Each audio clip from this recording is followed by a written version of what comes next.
David Bohm Seminars Series 2, Sunday, December 3rd, 1989, 10 o'clock morning session, Oak Grove School, Ojai, California. This particular tape involves a momentary loss of material at the very beginning.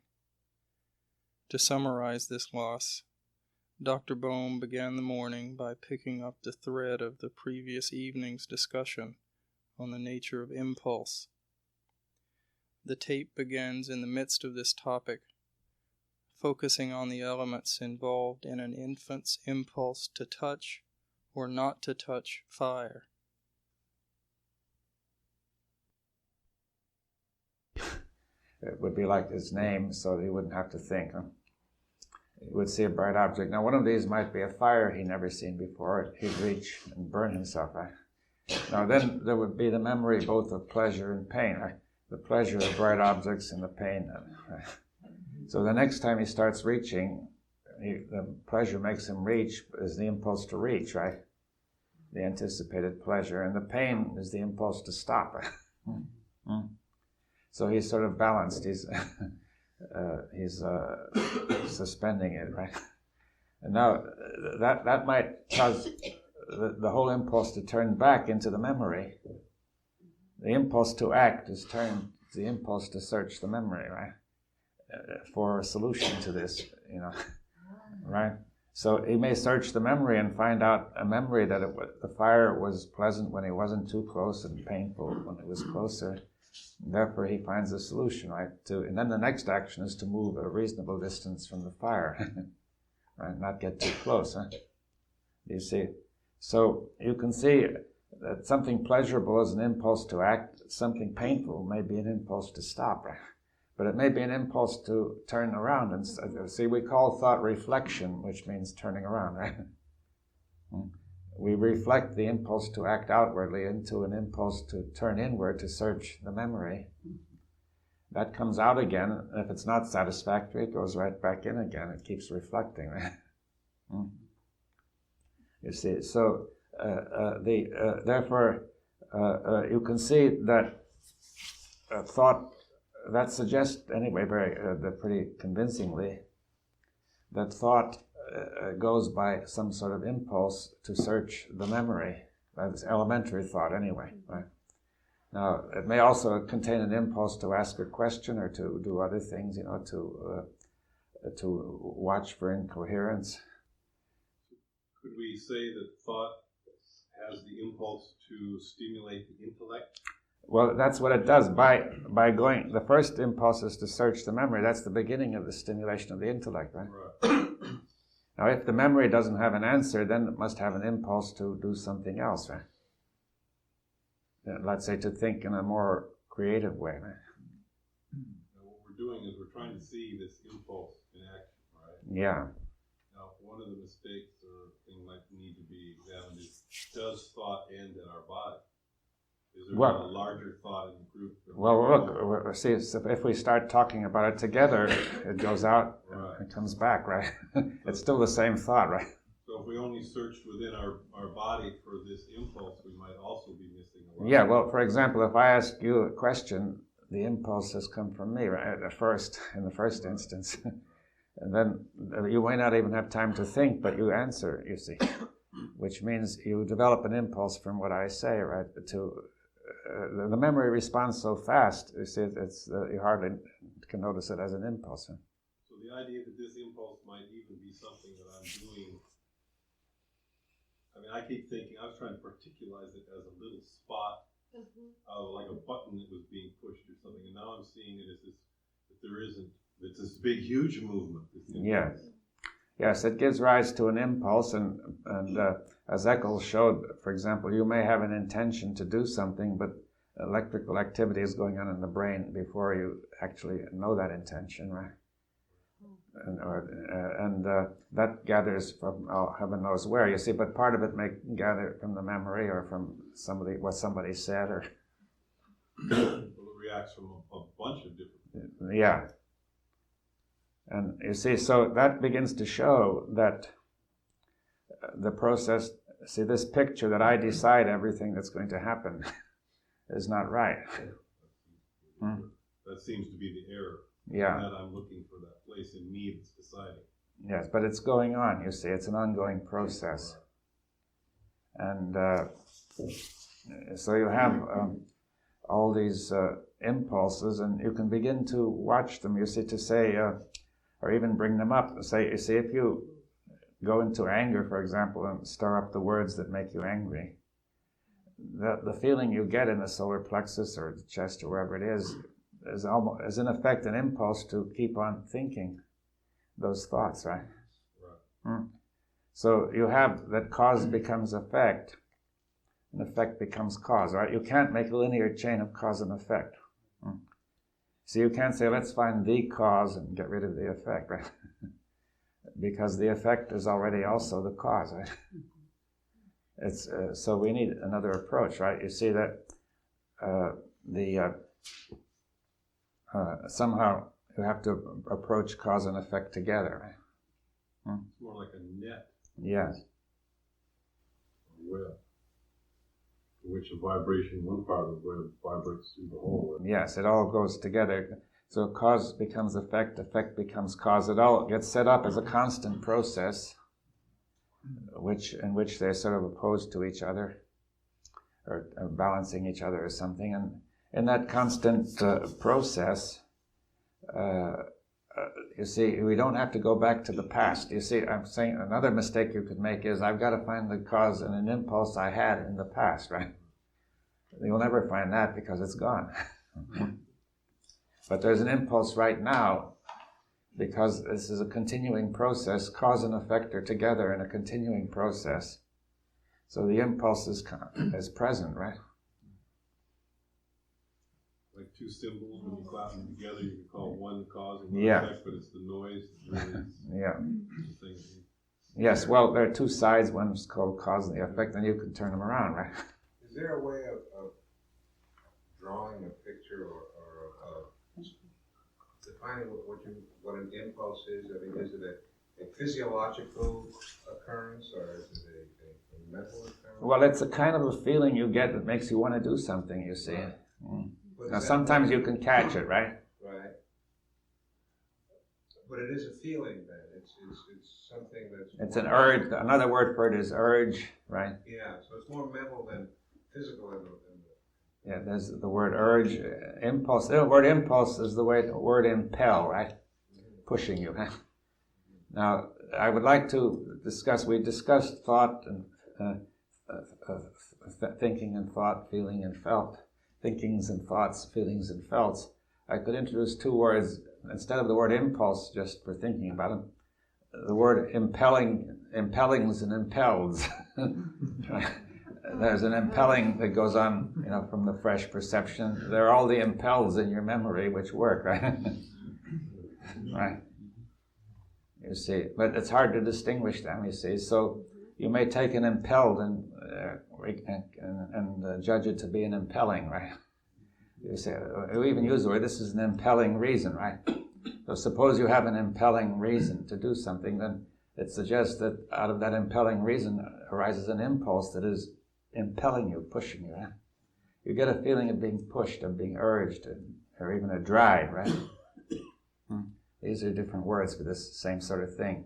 Would impellings, or the past one, the impelled, be particulars that we, as a memory, but impelling is a broader... Impelling is the present process, right? It's just the process in itself. So what you perceive may impel you to do something, may be an impelling, right?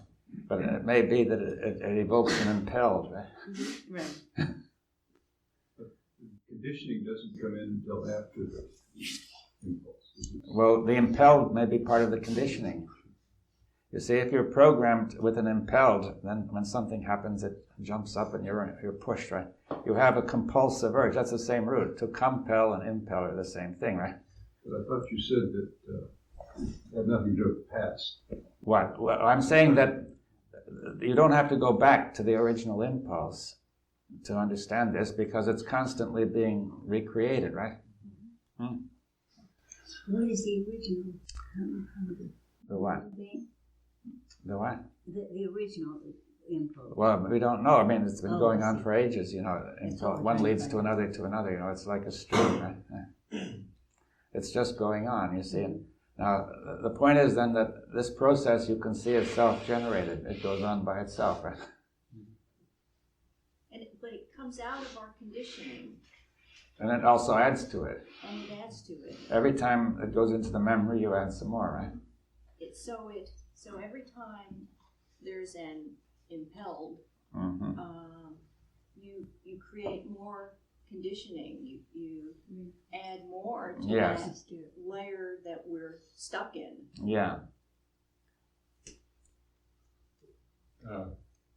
In a broader context, couldn't this impulse or being impelled be from I lost the thread of thought.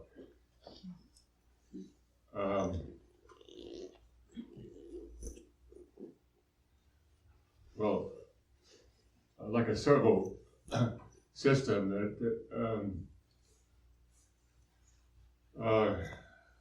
sets up stability on a ship. If a wave hits the ship in one side, the servo system immediately brings the system back to stability. If something happens on the other side, it immediately brings the system back to stability. Well, in a sense that manifestation depends upon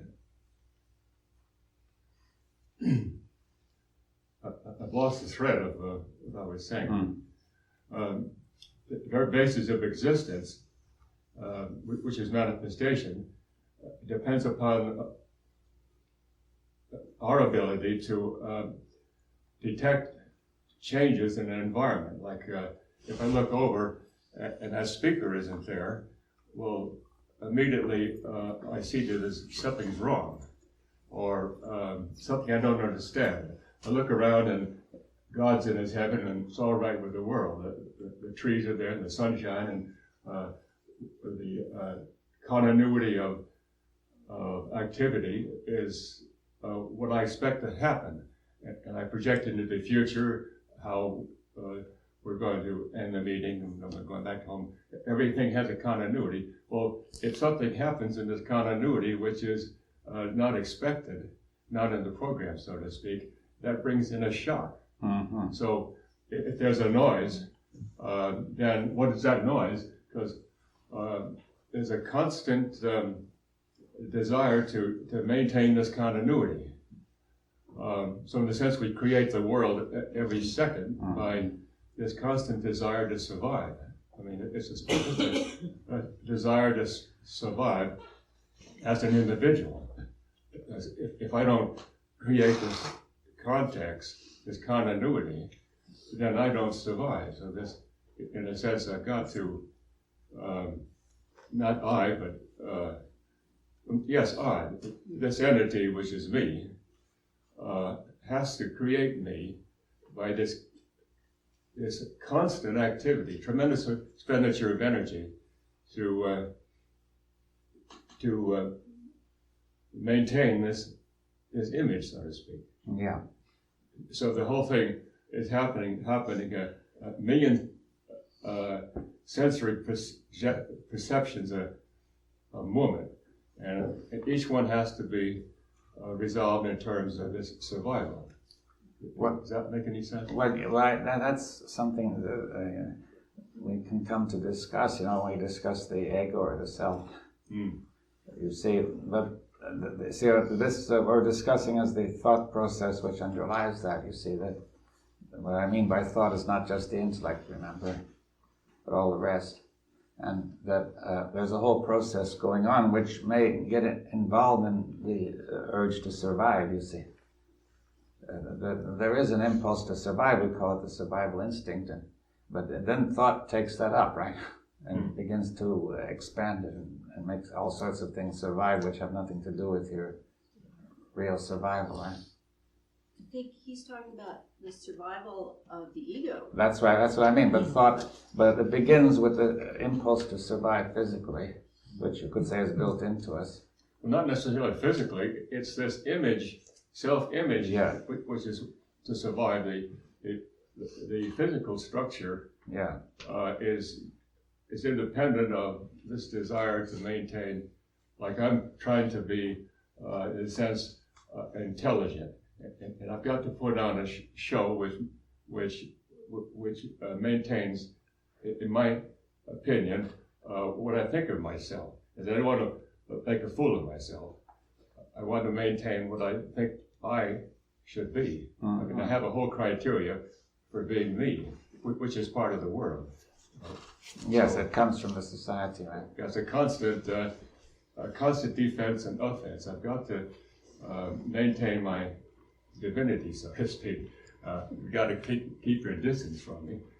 You can't insult me. I mean, it's this whole criteria about what I demand in order for me to exist as this entity. Yeah, well, we have to go into all that. What is this entity, you see, and what does it mean, right? I say that we know that there is an inbuilt impulse to survive physically, and thought can take that up, you see, and say, I identify myself with the physical, with the mental, we'll discuss that, and I've got to survive with the internal image as well. So it can spread to that, you see. Now, we probably should come to that, as we go along, discussing the self or the ego, which has got to survive, right? There's the thought of the absolute necessity of its surviving. Which is a tremendous force. Yeah, well, but necessity is the most powerful force there is, right? Well, that's is the basis for the world, actually. Well, the world of society, right? Yeah. But it only exists so I can be me. Well, that's the thought says that. You see, what we're discussing is a certain structure of thoughts, which are not just yours, but they are sort of shared over the whole society, right? Yeah.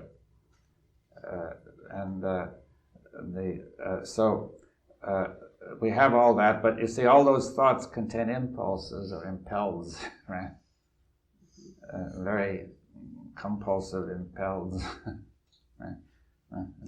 That is, you have a sense of compulsion to think that way, which is part of the necessity, right? You experience necessity as inner compulsion to go on with this, right? So we have to get into that, but I think we'd have to discuss the nature of the self a bit more before we could go very far, right? Maybe we'll get to it a little bit later. But meanwhile, we have to see that there is a process going on which is more fundamental than that self. It's in the whole nature of thought, right? There's something underlying it. See, try to get the underlying process to begin with, and then thought is part of that. The self is part of that, right? The self in what context? Well, the one you were describing. The self-image. Yeah. The self-image is thought, you see. Yes. And therefore it's part of thought. Now, if we can see how thought works, that lays a foundation for seeing how the self-image works. But if you try to jump into the self-image, you have no foundation. How are we distinguishing between the impulsion and compulsion? Well, com means together. See, compulsion is somewhat stronger, right? So it's the same sort of thing, but it's stronger, right? But somebody can compel you from outside, which means he is pushing on you to do something, right?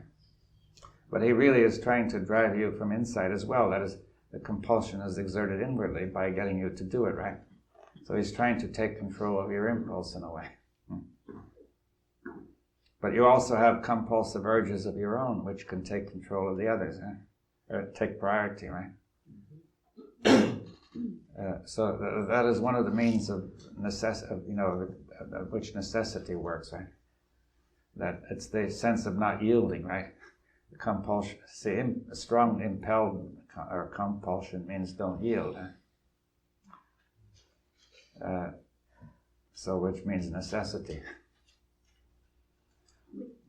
When when you use the word compulsion, I have a reaction that says, be wary of this. Compulsions come out of our neuroticism. That's true, but thought is neurotic. You see, I'm trying to say the whole structure of human thought is neurotic. That's the problem. Right? If thought were not neurotic, it would be very different. That is, the basic structure of thought has evolved over a long period of time as neurotic, right? It's not that the individual who's neurotic, it is thought that is neurotic, right? The individual is infected with the neuroticism of thought, right? One of the neurotic things of thought is that there is an individual. That what? One of the neurotic aspects of thought is the idea that I am an individual. Well, in some sense, but I mean, let's say in some sense you are, in some sense you aren't, in a sense. Well, as thought is concerned. The self-image is identified with individuality. So your body is distinct, right? But it isn't that that's causing the problem. No. But nevertheless, there's a confusion, as we'll see, between the self-image and the body. You see, they sort of merge. Right. So it's not quite so simple.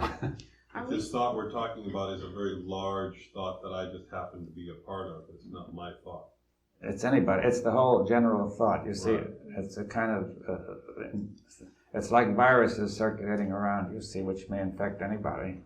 The idea that I have my own thoughts is a little neurotic. Well, you could say it's your cold, if you like, your flu. You see, or it's Asian flu or somebody's flu, right? But you see, but it's just flu, right? And the thing is that you nourished it, your body nourished it, right? So your mind nourishes all these thoughts. That's Right. and after you catch them, right? You could say we've caught this neurotic thought, right? Does neurosis actually mean a disease of the neuron? Well, that's what the word means, but I'm saying it probably doesn't mean that really. It means the neurophysiological process is really upset by a neurosis, but I don't know, you couldn't associate it to a neuron, right? Are images on the neurons at all? The images Well, the neurons will fire whenever there are images, you see. They're inseparable. So if you have a lot of incoherence, the neurons are going to be opposed to each other and wear themselves out and so on, right? So it becomes a neurosis. Yeah. But that could Are you in a sense saying that there is this thing? We have a sense that somehow some of these things we invented thought, but in a way you're saying it's like there. Thought invented us. I turn it Right. around. Right. So it's like we use it because it's there. Yeah. I mean, it's not because we want it or something. Yeah. We don't it's even just use there. it uses us. It uses Right, us. right. We have not learned to use it as an instrument, you see. Now, except in a limited way, right? So, you see, I'm saying, if you watch how impulses, urges, compulses, all that goes, you see that thought produces impulses, and impulses produce thought. They go as cause becomes effect, effect becomes cause, right? There's no linear chain saying, I am the cause of my thought, right? And then one begins to see that as one watches that. But the whole tradition of our culture is each person is the cause of his thought, right?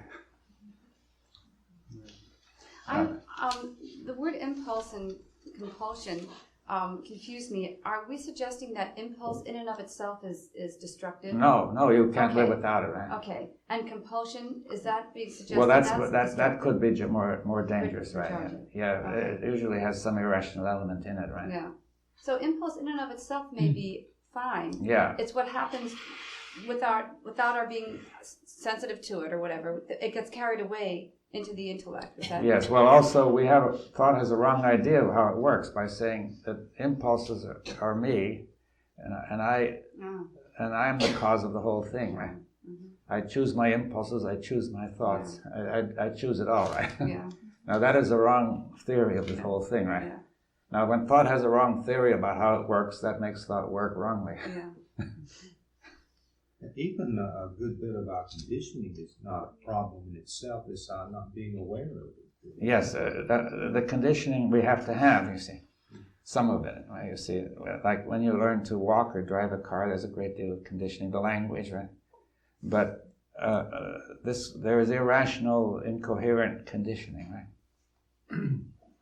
But you could be conditioned to think that it could be stored and in this situation, there's urgency. Yeah. Maybe not compulsion, which may be true. Oh, yes. Well, for example, you say if a child doesn't know about electric wires, so he has to be taught that it's urgent to avoid them, right? So there has to be an impulse in there to avoid, to be aware, right?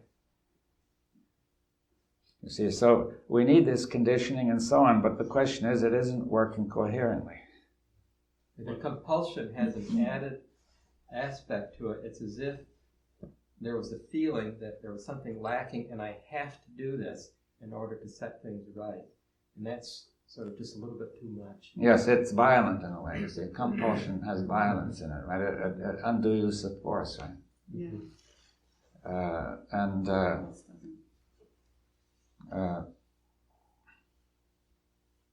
Yes, there are various things that are, undue in thought, and it's the undue use of force in this case. Now, so we have to see, and this impulse, this compulsive impulse, may be very subtle. You may not notice it. You see, it's a lot of little things go on in the mind, little sensations, which are in a way impulses, which we may assume are harmless. You see. Harmless little impulses, but they may not be so harmless. They may be the impulses to think thoughts that are deceptive, right? They're the impulse to make things a little easier, right? Right. But then the way it works is, you see, if you have an impulse to make things a little easier, then the mind searches for the way of making it a little easier, and it may search in this level of tacit thought, like the bicycle riding, moving this way and that way. When it finds a little move that makes it easier, it says, let's move a little more that way, and so on. It may be that move is a move toward a thought that's comforting, but wrong. Huh? You see. So, you see, there may be some very subtle impulses there which lead to self-deception, right? And that can be very dangerous, right? See, self-deception turns thought into something very dangerous. So that requires sensitivity, right?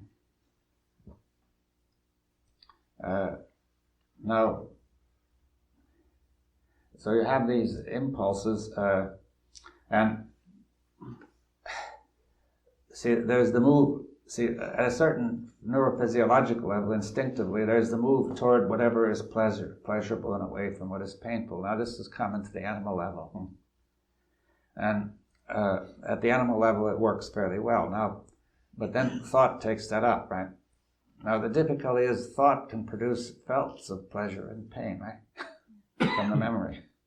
So a certain thought produces a felt of pain, and then comes a demand or an impulse, get rid of it, right? Move to get rid of it. So a movement takes place in this subtle, tacit level, which makes thought work, right?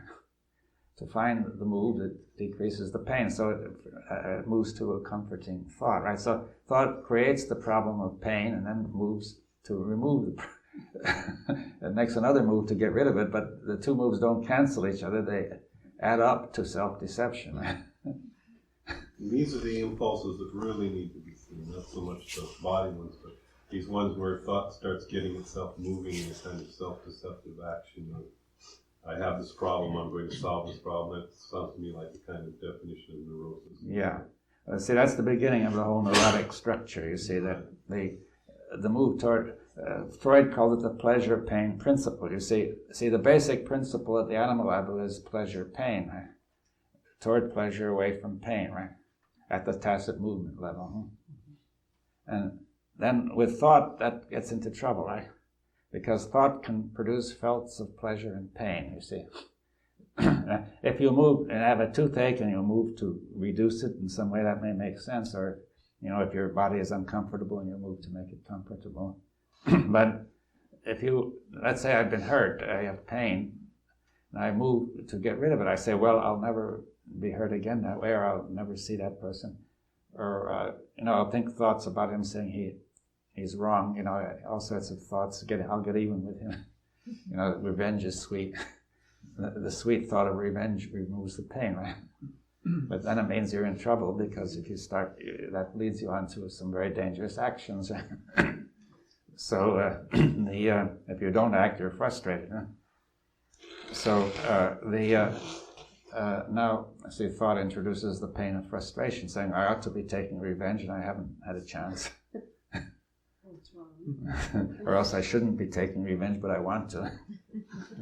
So what you're saying is that we've set up our, you said there's this pleasure pain, and we're predicating our experience of pleasure on coming up with an image which gives us that sense. That's right. Now that's the beginning of neurosis, you see. Now, Freud mentioned the idea of the reality principle, which is that, you ought to go according to reality rather than pleasure and pain, right? But, you see, the trouble is people can't do it, right? Yeah, in a way you can be forced to do it in the sense that if you have a bad toothache and you've taken codeine, and suddenly you take the codeine and it makes you sick, so you have to stop taking it. You can't. Well, sometimes you do. That's true. Sometimes you are forced into the reality principle, but and the whole, the movement is, the tacit movement that's unconscious is move toward the pleasure, right? And away from the pain, right? To find thoughts that make you feel better. And you see, if people are hurt and they think about revenge, and they don't say, well, what move can you make? You see, revenge would be sweet, but it's dangerous. And you're still hurt, right? So you're still hurting yourself all the time. Now that's the problem, right? There doesn't seem to be much of a reality principle in psychological matter. Yeah, it seems very hard to get into any reality principle. We don't even know what this reality is, right? And we think that the psychological matters are the reality. Yeah. So it doesn't seem to help you to talk about a reality principle. Do you think that Maslow's hierarchy of needs has any validity for the human being psychologically? There are needs, but if you cannot be clear on what you're doing, you don't know what you're doing. You see, I say I need revenge. That's what the meaning right now. That's a status need, and Maslow thinks it's intrinsic to human beings. What? To keep pressing for an equilibrium in status. Yeah, I'm not sure it's intrinsic. I think it may be a way of thinking, you see, a way of thought, rather. That I would say I need revenge because I've been hurt. I feel uncomfortable. Or I may need to go someplace else to get what I need. I can't get it here. Well, that may be, but if revenge is what I need, I won't. I don't know. I've got to get it somewhere, you see. Or else I could go and say, I'll show them, you see. I'll go somewhere else and show them that Or you can kick the dogs. You can kick the dog. None of this makes any sense. You're still hurt, you see. The machine is still there hurting you, right? No, there's a way of alleviating it by some kind of further action. Yes, but then because it's still on the program, it acts again and again. You haven't got rid of the program, so it doesn't get very far. Right. So that at that level, it's all self-deception that's operating? Basically self-deception, because you don't know the source of the trouble. You see, you're treating the symptom and not the cause in this case. So you can come up with a great way that you think is going to alleviate what the problem is on a psychological level. Yeah, you see, somebody may... Reinforcing it. Yeah, somebody may say, look, we've been treated very badly. We want to have a war and have revenge. It would be wonderful. We have this war and it creates such destruction. We wish we hadn't had it, right? Well, this thing called need has quite a powerful statement, and I'm not so sure that this need really exists in the first place that we're reacting to when we kick the dog. Yeah, well, that's a notion of necessity. So I wonder if we could introduce two new words. Say needings and neededs. You see that from the past, I'm needing something now, really, such as I'm hungry, or they're all the neededs, you see, which are on my program. I've been hurt in the past, and those neededs are operating, saying I must get some relief. It could be revenge. I could say I'll show them. Maybe they'll apologize. You know, all sorts of ways of relieving it. But the thing is on the program, you see, it's like saying that instead of removing the program, we've got to arrange our whole lives so as to try to relieve what's coming out of that program, you see. Is there a Dr. Bohm dictionary available? Well, the principle is very simple, you see.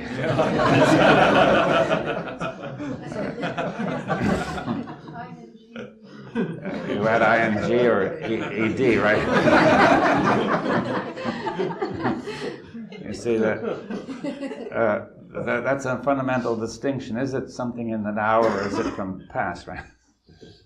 Mm. Well, I'm still very confused.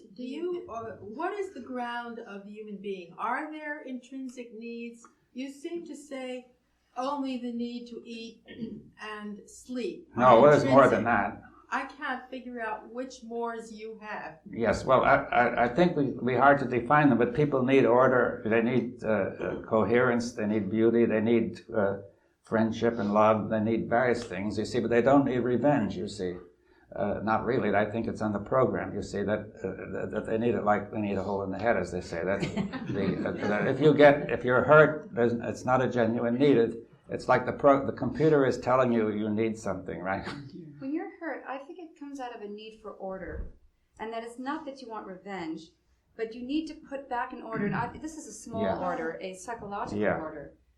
You have to order it. You have to correct the situation, whether it's revenge or whether it's because I'm hungry or whatever. And I think that we mistake the maybe more of a physiological order with the psychological order. That seems to me a more But I think there's another order involved, which is the difference between memory and actuality. You see,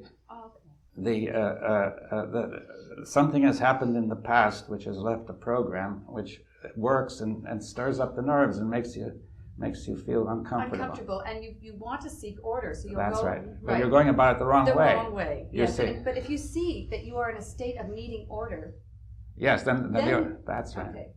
But the order you need is to get rid of that program. That's right. That's right. Well, what you're seeing as order that you want to get back to may in fact be disorder. Yeah. Yeah, because you don't see the cause of you don't see the difference between cause and effect. You see the program is the source of the thing. Now, the program can produce felts. You see, we don't notice that. That's one of our traditions says feelings are all genuine and real, and when you feel something, you need it, right? But I say, no, that's not always so. Some of these things are felts, and you see, like somebody says, you're itching to do something, you see. Now, this itch could be produced by felts, by just the machine making your nerves itch. All sorts of things could make your nerves itch, right? And this sort of program, which in the memory somewhere, just remembers how to stir up the nerves that create an itch, right? In fact, if you can create an itch by thinking of an itch, right? You just think for a while and you can make the skin itch, right? Oh, yeah. You see, so where does it come from? In the memory, there's a program as to how to make the nerves itch. It's remembered. And you finally fish around and feel around for a while until you stir it up and by this tacit process, and that starts to itch. Then, as it itches a little more, you move more in that direction or whatever you were doing and then build it up, right? You see, now that has no meaning, really. It's not a need. You would say, my need is to stop this itch and scratch, right? But the more you scratch, the more it's going to itch, right? You see, that's not the immediate. If it were, so you say that the real need is to stop doing this sort of neurotic thing or this crazy thing, right? Dr. Bohm, yeah. What is your program for getting rid of these unwanted programs? Well, we're coming to that. You see, there's not a program for doing it, but I'm going to suggest things we can do which will help in that direction, right? Actually, it doesn't happen until tomorrow. It's mostly implicit, so it will be tomorrow. Is it of any use to find out how the program was started? What? Is it of any use for us to ask how the program was started? Well, we know how it started. It went into the memory, you see. We did all sorts of things in the past, the whole human race, and it was remembered and passed on from one generation to another. So why is the child so easily imprinted, and then when we're adults, it's so hard to reprint? Well, that's the way it goes. You see that a child is open, very, very impressionable. It's got to be. And then instead of the parents giving it some sensible impressions, it gives it all this neuroticism. Instead of the parent, in some sense, fostering that movement of openness, we teach closeness. Yes, we teach all these things I've been talking about, you see. But and we succeed. What? You can't not teach not let a child come to conclusions. You can't. No, but we teach it to do all these wrong things like nationalism and hate and well, all sorts of things we've been talking about, like not understanding the difference between thoughts and felts and so on. You see, tremendous confusion, right? We hand them over conclusions rather than letting them develop conclusions on their own that are only temporary for that particular thing. We imposed on them, so they never develop. They never find it out for themselves and go through that tacit learning. I don't think that's the true. child will become. Well, not never, but I think it's a part of the process. I mean, an infant forms conclusions of when mother is going to come. You can't take a child and not see conclusions being formed. Well, some conclusions are formed, and you've got to form some, but some of these are the conclusions that cause trouble are those about the nature of the thought-felt process, and the meanings of all that. What about being hurt and about being angry and about what sort of thoughts you should have and what sort of feelings you should have and so on. I see a vast number of things are all sorts of violence which is going on, which is impressed on the child. So we're saying that some conclusions are good and some conclusions are bad. Well, the conclusions that could be opened up are all right. You see, there are conclusions that are absolute, and saying you must never absolutely play with that sort of child, you see, because he's no good, right? He's for the wrong group, right? You see. See, what I'm wondering is the process deeper than that there is a natural state to form absolute conclusions that's not imposed from the parent. That's probably very weak. I think it's built up. There's some tendency toward violence. There's an undue use of force, you see, but it can be either the parent can, by example and by teaching, bring it down or bring it up, you see. Some slight tendency one way can become very big if you keep going. Even a simple physical thing like not touching a hot stove, you could show the consequence of touching the stove. But if you instilled an absolute that you should not touch a stove, it would be a catastrophe. Then you've gone too far. Yeah, we do overdo. So many people think we overdo the amount of instructions children get. You see, and more primitive tribes groups, they allow the children much more chance to find out for themselves, and which means there'll be that much less arbitrary conclusions, right? That the mothers haven't even looked at their own fears and anxieties, and this is catching the child, picks it up from the very beginning, non-verbally. Yes, it's the nonverbal. That's a key point. That you see, remember that the real process of thought and felt and impels and all that is in the tacit nonverbal movement that we can't, like the bicycle. That's really where it happens, right? Now, therefore, that's the most subtle communication, because the attitude, the way things go about, is a direct communication from the nonverbal to the nonverbal, right? And that picks up without, but if that is combined with words, then it really locks, right? You see, and so therefore, the right education of children requires that parents be in the right state, you see. And they have more or less reasonable ideas about how to go about it and so on, but the information that's being imparted is secondary to the attitude. Yes, but if the two work together, right? Yeah. And the information which is right won't work if the attitude is wrong, you see. Well, while I was driving in New York recently, I saw a bumper sticker, which I think was an attempt of someone to sum it up by saying, "Stupid people shouldn't breed." Stupid, hopefully in the sense of stupor. But you see, all the impulses and so on, you see, impulses are, we were just saying, are communicated from the surroundings. The child gets impulses from everybody, right? And builds them up, you see. Now, so the thing is that it's all going on in this tacit level, and let's see how we can put it, that this tacit level is constantly moving. We've built it up. It's conditioned to move to something more comfortable, more pleasant, and so on. It creates discomfort and then moves towards something more comfortable. That's the way. Are you saying that process of moving toward more comfortable thought is something that the parents impose on the child or communicate to the child, or that the mind, for whatever reason, just naturally moves? Well, there's a certain amount of natural tendency, but it's being built up by the way the parents are working, right? Because that would seem to me to tie in with this lady's comment that the mind may tend toward forming conclusions, because when you have a conclusion, there's a certain safety within that limited, closed system of the mind. You think you know, and there's knowledge or a feeling of safety in that apparent knowledge. Yes, but it's not all that strong in the beginning. You see, I think it's just a tendency, and it can either be built up or brought down, you see. But if the child is learning tacitly from the parent that we don't do that sort of thing, then it'll gradually bring it down, you see. Whereas if he's learning from the parent that that's the right way, then it builds up and gets stronger. Well, absoluteness and conclusions are one of the things that we do transmit to children just by our strength of our convictions and the way we say things. And Yeah. we build that whole idea into them as See, part of our...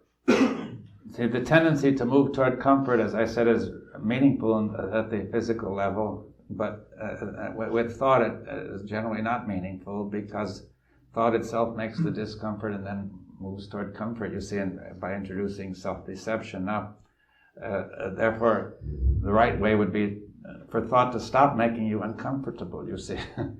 Now, we get into the habit of entertaining thoughts that make us uncomfortable, right? And holding to them, you see, rather than going into them. And you see, now, it's peculiarly enough, it's just the desire for comfort that makes us hold to uncomfortable thoughts, right? Because we don't want to be so uncomfortable as to look at them, and therefore we get stuck with them, right?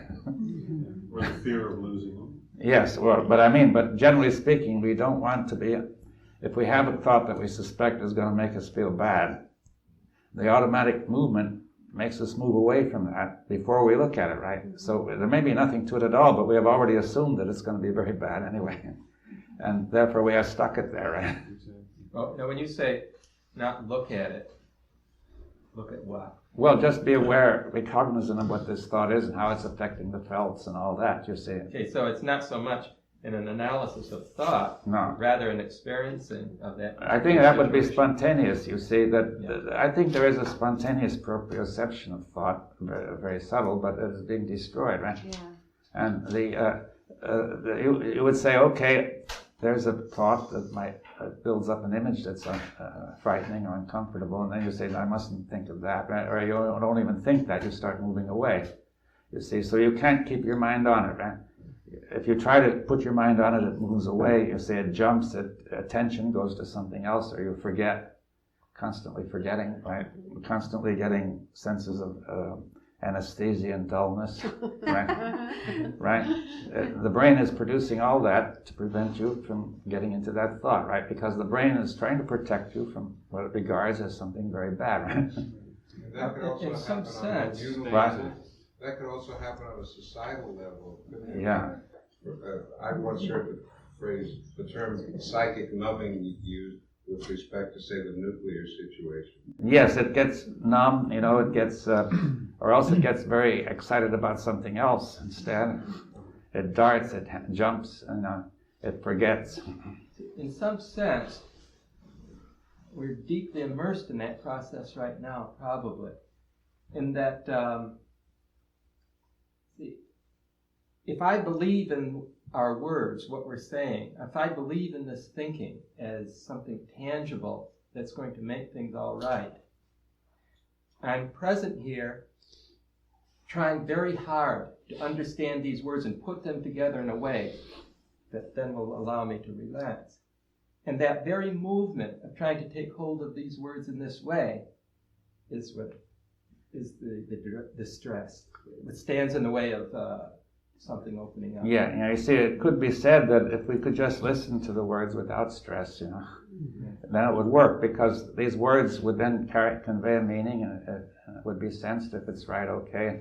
Now the whole system responds to that meaning without any further attempt on our part to do anything, right? You see, this is the important point. Our whole culture teaches us otherwise, but says we're the ones who will do it all, right? But you see, it happens. You see that if we can listen to the meaning, so the important thing is to listen to the meaning, right? The meaning provides a sort of a show, a picture, or something of, and the whole system is acting according to that, right?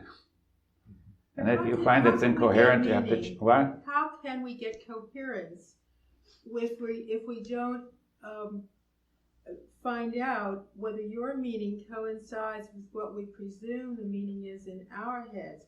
We've got to get some coherence by seeing if we meet in some congruence. If we don't, your meaning can be one thing, and we can have 103 other meanings floating around, and there's no coherence at all. Yes, well, there's a way out of that. You see that we can suspend, we're going to, in terms of a dialogue that comes collectively, we can suspend all the meanings, you see, and just simply appreciate the meanings, and out of this whole thing, truth emerges, you see, and unannounced, right? You see, not that we have chosen it, right? You see that, the difficulty is if I already have some meanings which are closed conclusions, then it rejects the meanings that don't agree, and I don't really listen to them. See what I say? I'm going to oppose them and so on. You see, now, if we could I'm just saying, if the meaning can come in and all the meanings are together, we'll work out what coherence is. We may have to drop a lot of our meanings, or we don't have to accept them or reject them, but the important thing is that we'll never come to truth unless the overall meaning is coherent. Now, all the meanings of the past and the present are together, and we first have to apprehend them, you see, and just let them be, right? Now, we'll discuss what truth means later, but the first point is that if we allow these meanings, and there is a whole process which moving tacitly, which we don't control. And this will bring about order. You see, now, we don't trust this. You see, we believe that we have got to control it, right?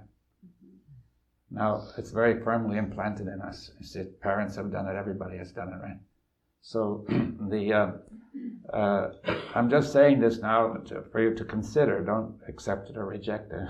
What you're really saying is that we're looking for the coherence in the wrong place. Yeah. We're looking for the coherence in a chain of words and it's sort of meaningless. It's hard to understand, but the coherence is not going to be in a sequence of words. The words are merely conveying a meaning, you see, and now perhaps we could say that this tacit process, which we don't trust and hardly know about, does actually do the whole thing, right?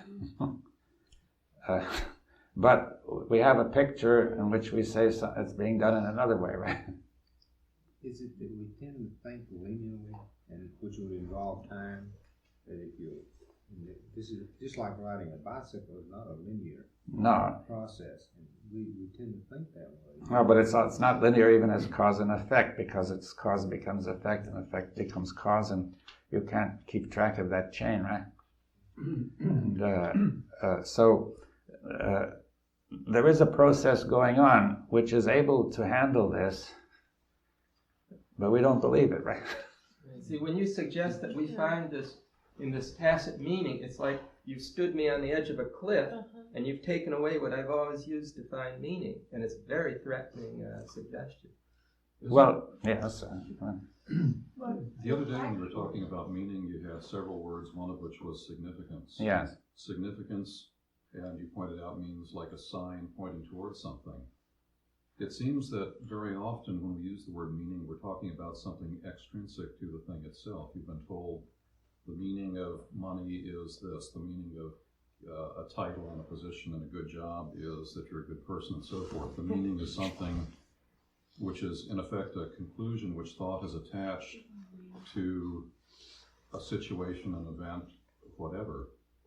And perhaps in that sense what the lady was asking about, having your meaning, her meaning, our meanings coincide, is asking for various conclusions and thought to coincide, which are all extrinsic to the thing itself. Perhaps that's not at all what you're getting at when you're really looking at what meaning is. Yeah, but if you identify this meaning as mine, that meaning as yours, and so on, that's already a level of abstract thought, right? Right, it's conclusions and values which are attached to whatever has happened or is happening based on the felts and the particular brains responding to it.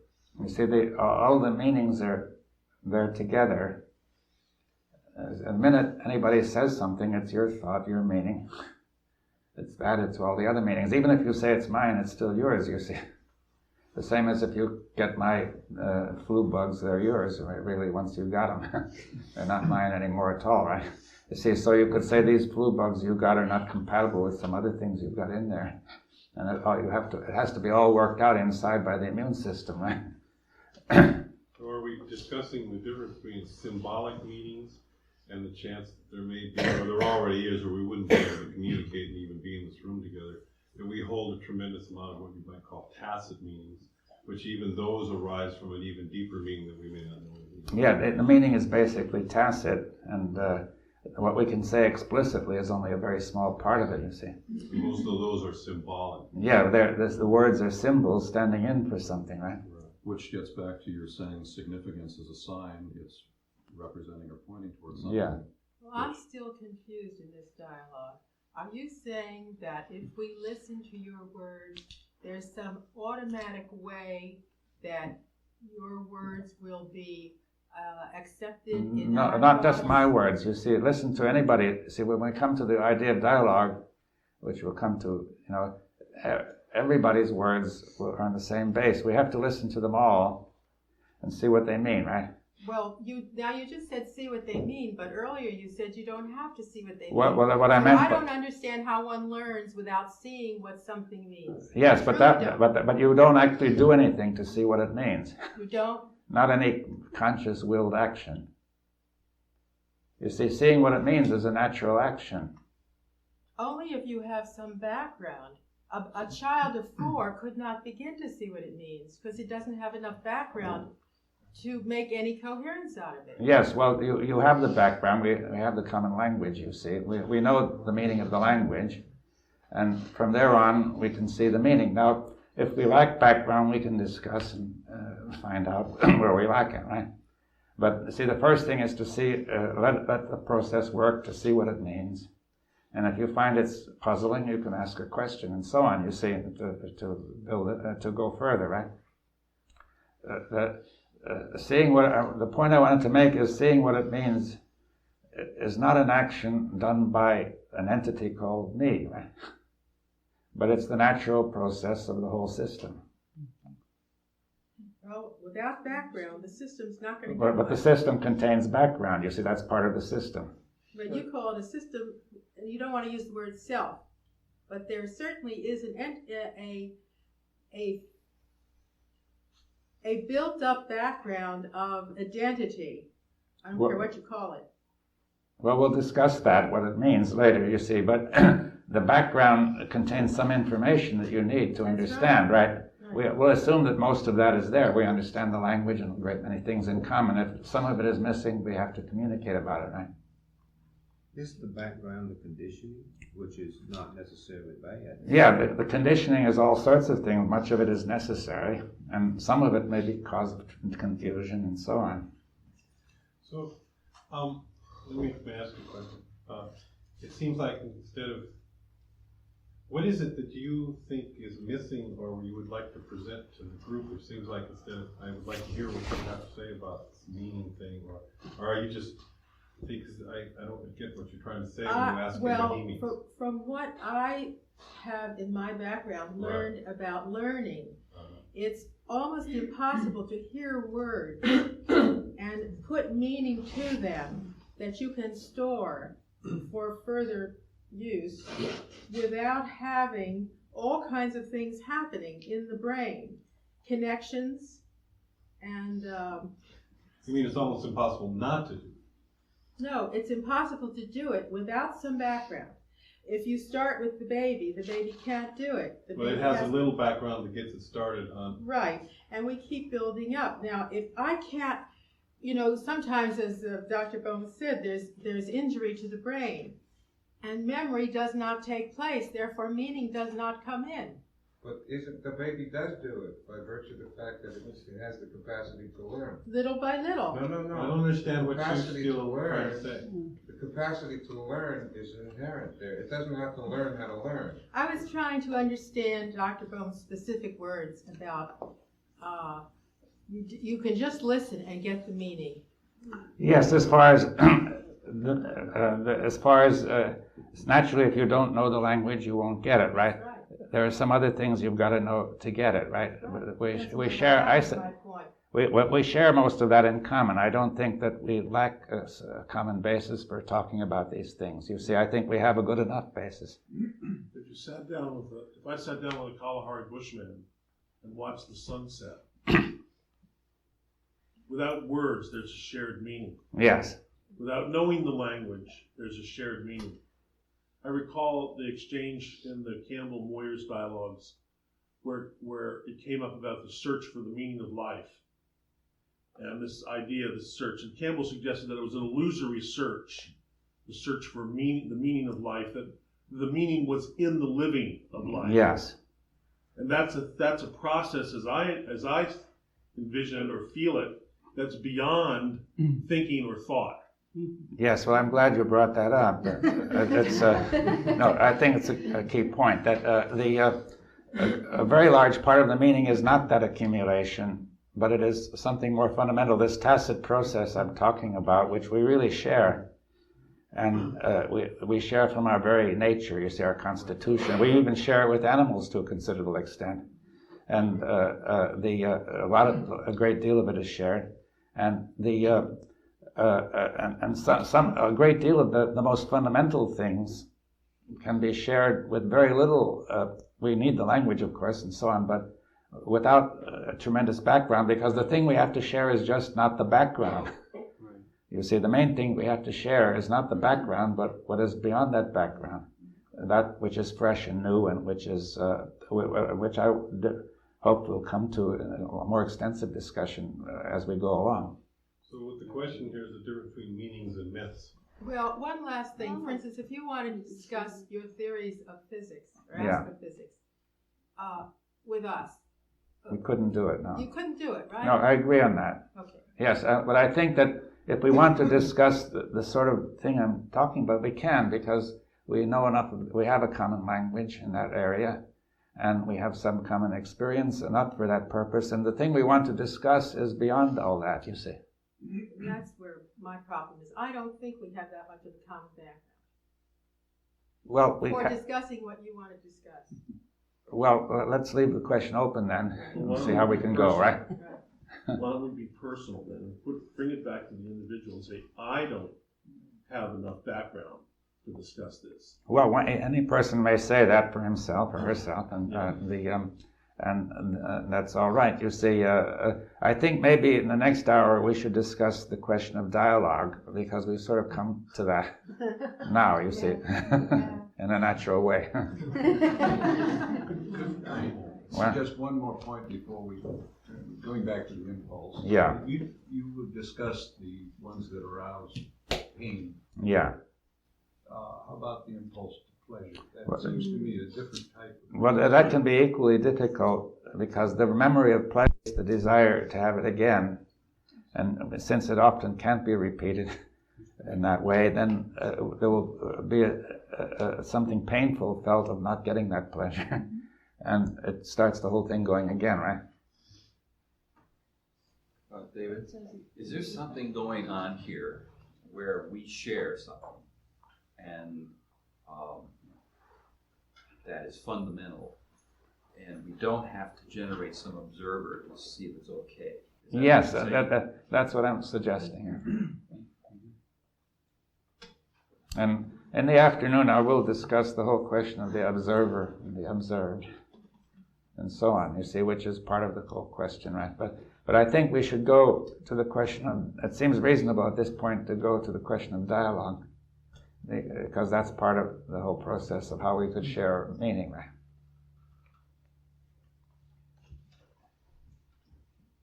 Okay, then we'll have our break now in 15 minutes. Let's try to make it really 15 minutes.